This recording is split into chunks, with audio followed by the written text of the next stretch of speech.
당신이 아는 내향인은 누구인가요? 혹시 내향인이라는 단어를 들으면 어떤 이미지가 떠오르시나요? 아마도 모임에서 어색하게 벽에 기대어 있거나 모임에서 좀처럼 말을 꺼내지 않는 조용한 사람을 생각하실 겁니다. 어쩌면 수줍음이 많고 사회성이 부족하며 늘 혼자 있기를 좋아하는 사람이라고 단정 지을 수도 있겠죠? 하지만 과연 그것이 내향인의 전부일까요? 아닙니다. 심리학자들에 따르면 우리가 일반적으로 알고 있는 내향성의 모습은 빙산의 일각에 불과합니다. 내향성이라는 광대한 세계에는 우리가 상상하는 것보다 훨씬 더 다양하고 흥미로운 유형들이 존재하죠. 당신이 알고 있는 내향인이라는 정의가 사실은 당신이 이해하는 한 가지 면에 불과했을지도 모릅니다. 이 영상을 통해 우리는 심리학에서 분류하는 내향성의 4가지 핵심 유형을 깊이 파헤쳐 볼 겁니다.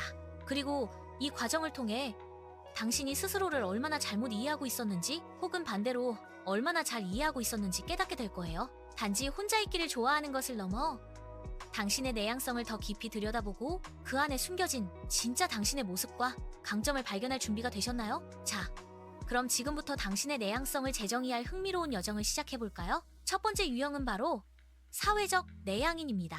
이들은 우리가 흔히 생각하는 내향인의 이미지와 가장 가깝다고 할 수 있어요. 사회적 내향인은 대규모 모임이나 시끄러운 파티를 피하고 소규모 그룹이나 친밀한 관계에서 편안함을 느낍니다. 중요하게도 이들이 사회적 활동을 피하는 이유는 수줍음이나 사회 불안 때문이 아닙니다. 단순히 큰 자극에 쉽게 지치고 에너지를 고갈시키기 때문이죠. 마치 배터리가 빨리 닳는 휴대폰처럼 많은 사람과의 상호작용은 이들의 에너지를 빠르게 소모시킵니다. 그래서 이들은 에너지를 재충전하기 위해 혼자만의 시간이 필요합니다. 하지만 그렇다고 해서 사람들과의 관계를 싫어하는 것은 절대 아닙니다. 오히려 소수의 깊고 의미 있는 관계를 선호하며 그 속에서 진정한 즐거움과 만족감을 얻습니다. 예를 들어 사회적 내향인은 시끌벅적한 생일 파티 대신 친한 친구 몇 명과 조용히 저녁 식사를 하거나 영화를 보는 것을 더 좋아할 수 있습니다. 그들에게는 진정한 연결이 중요하며 피상적인 대화보다는 깊이 있는 교류에서 에너지를 얻습니다. 만약 당신이 대인관계에서 에너지를 빨리 소모하고 충전하기 위해 꼭 혼자만의 시간이 필요하다면 당신은 사회적 내향인일 가능성이 높습니다. 이들은 수줍음이 많다기보다는 에너지를 효율적으로 관리한다고 볼 수 있습니다. 두 번째 유형은 사고적 내향인입니다. 이들은 내면 세계가 매우 풍부하고 활동적입니다. 외부 세계와의 상호작용보다는 자신의 생각과 상상 속에서 많은 시간을 보냅니다. 이들에게는 내면의 성찰과 깊은 사색이 가장 큰 즐거움이자 에너지를 얻는 원천입니다. 사고적 내향인은 주로 명상적이고 자기 성찰적이며 몽상가적인 경향이 있습니다. 종종 넋을 놓거나 멍하니 있는 것처럼 보일 수 있지만 사실은 끊임없이 사고하고 탐구하며 아이디어를 발전시키고 있는 중입니다. 이들에게 중요한 것은 주변에서 일어나는 일이 아니라 자신의 머릿속에서 일어나는 일입니다. 이들은 어떤 문제에 직면했을 때 외부의 조언을 구하기보다는 혼자 깊이 생각하고 다양한 가능성을 탐색하며 해답을 찾으려는 경향이 강합니다. 그래서 종종 주변 사람들에게 생각이 너무 많다는 말을 듣기도 합니다. 하지만 이러한 깊이 있는 사고력은 이들을 창의적이고 통찰력 있는 사람으로 만들어주는 가장 큰 강점입니다. 만약 당신이 자주 백일몽을 꾸거나 세상의 현상에 대해 깊이 탐구하고 혼자서 복잡한 문제에 답을 찾아가는 것을 즐긴다면 당신은 사고적 내향인일 가능성이 높습니다. 이들에게 혼자 있는 시간은 단순히 휴식이 아닌 생각하고 창조하는 시간인 셈입니다. 세 번째 유형은 불안적 내향인입니다. 이 유형은 앞서 말한 사회적 내향성과 혼동하기 쉽지만 중요한 차이점이 있습니다. 불안적 내향인 역시 사회적 상황에서 불편함을 느끼고 혼자 있기를 선호하지만 그 이유는 사회적 에너지 고갈보다는 내면의 불안감과 낮은 자존감 때문입니다. 이들은 사회적 상황에서 겪었던 부정적인 경험이나 스스로에 대한 비판적인 생각 때문에 사람들과의 교류를 꺼리는 경향이 있습니다.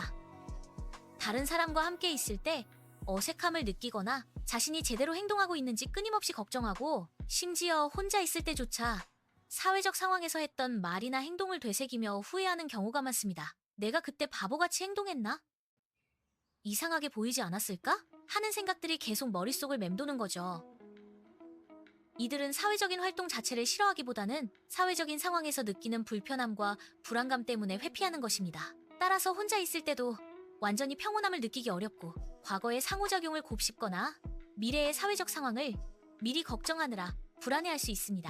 만약 당신이 사회적 상황에서 유독 긴장하고 불안해하며 혼자 있을 때조차 사회적 상호작용에 대한 걱정이나 후회에 사로잡히는 경우가 많다면 당신은 불안정 내향인일 가능성이 있습니다. 이들에게 필요한 것은 단순히 휴식이 아니라 내면의 불안을 해소하고 자존감을 높이는 과정일 수 있습니다. 이는 단순한 내향성과는 다른 사회 불안증과도 겹칠 수 있는 복잡한 감정입니다. 마지막 네 번째 유형은 억제적 내향인입니다. 이들은 행동하기 전에 충분히 생각하고 신중하게 접근하는 특징을 가집니다. 즉흥적이거나 충동적인 행동을 거의 하지 않으며 느긋하고 침착하게 상황을 관찰하고 분석한 후에야 움직입니다. 억제적 내향인에게는 행동의 지연이 특징입니다. 아침에 잠에서 깨서도 바로 활동을 시작하기보다는 한참을 침대에서 민기적거리며 하루를 계획하거나 명상하는 시간을 가질 수 있습니다. 새로운 상황이나 변화에 적응하는데도 시간이 더 오래 걸립니다. 이들은 서두르지 않으며 모든 것을 면밀히 검토하고 철저히 준비하는 것을 선호합니다. 이러한 특성은 이들을 매우 사려깊고 신뢰할 수 있는 사람으로 만듭니다. 섣불리 판단하지 않고 상황의 모든 측면을 고려하기 때문에 실수가 적고 내리는 결정에 대한 확신이 강합니다. 하지만 때로는 이러한 신중함이 다른 사람들에게는 느리다거나 우유부단하다는 인상을 줄 수도 있습니다.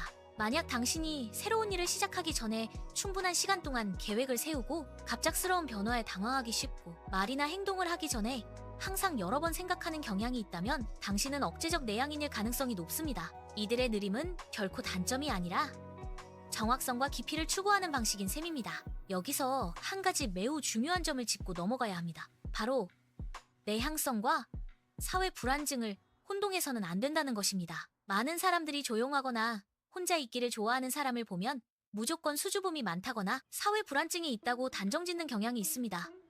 내향성은 기질적인 성격 특성입니다. 에너지를 어디에서 얻고 소모하는지에 대한 선호도와 관련이 깊죠. 내향인은 외부 자극에 민감하고 쉽게 지치기 때문에 혼자만의 시간을 통해 에너지를 재충전합니다. 반면 사회 불안증은 사회적 상황에서 과도한 공포나 걱정을 느끼는 정신 건강 상태입니다. 자신의 행동이나 모습이 다른 사람들에게 부정적으로 평가될까봐 극심하게 두려워하고 이로 인해 사회적 상황을 회피하게 됩니다. 사회적 내향인이나 사고적 내향인은 혼자 있는 시간을 즐기고 선호하지만 필요하다면 사회적 상호작용을 할 수 있고 그 과정에서 크게 괴로워하지 않습니다. 그러나 사회 불안증을 겪는 사람은 사회적 상황 자체가 고통스럽고 심지어 공황 발작을 일으킬 수도 있습니다. 불안적 내향인은 사회적 불안의 요소를 가질 수 있지만 그 강도와 일상생활에 미치는 영향에서 사회 불안증과는 차이가 있습니다. 이 차이를 이해하는 것이 자신과 타인을 더 건강하게 바라보는데 매우 중요합니다. 우리는 오늘 4가지 내향성의 유형을 살펴보았습니다. 사회적, 사고적, 불안적, 억제적 내향인. 이 모든 유형은 각각의 독특한 강점과 매력을 가지고 있습니다.